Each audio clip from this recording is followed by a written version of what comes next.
Hey guys, so I just did a little training earlier on about building out your online social presence and the successful ways to do that. And then it occurred to me, we're actually talking about personal branding this month.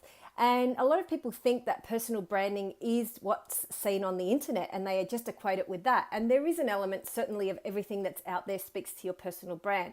But I wanted to take it a step further and say, actually, it's what you do offline that contributes to your personal brand as much as what's online, if not even more, because what you do and say and how you act and think and carry yourself around people in your day-to-day environment has greater weight because it influences their perception of you, how they'll treat you, what work opportunities they'll give you, who you might end up working for, how effective you are in that role. And so they are massive and can't be overlooked. So I just want you to remember this, that everything you do, everything you say, everything that you project, everything you write needs to be a reflection of the values that you want to adhere to. So your personal brand offline has less to do with what you know and more to do with how you carry yourself.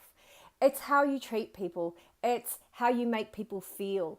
And every encounter that you have with someone goes towards your personal brand. You have one, whether you like it or not.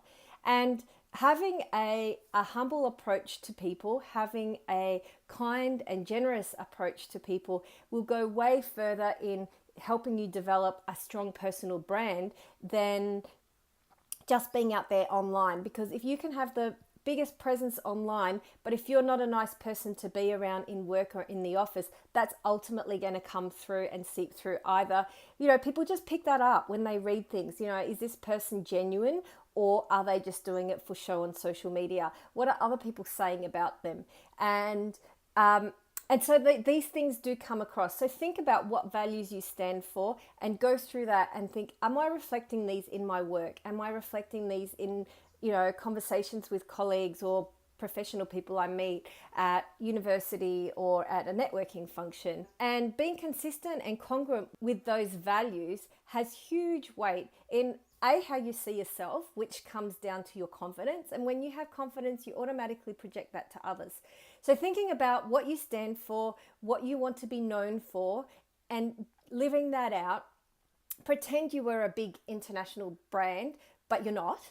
And how would you act if you were that person in a private capacity with your colleagues and boss and friends and co-workers and professional people that you meet at events now? And then add to that all of the other social media, personal online presence, branding things that we've talked about, then you have a very powerful combination. There's one thing to project out to the world, it's another thing to actually be. So there you go. Take it, use it, do it, live it, and succeed with it.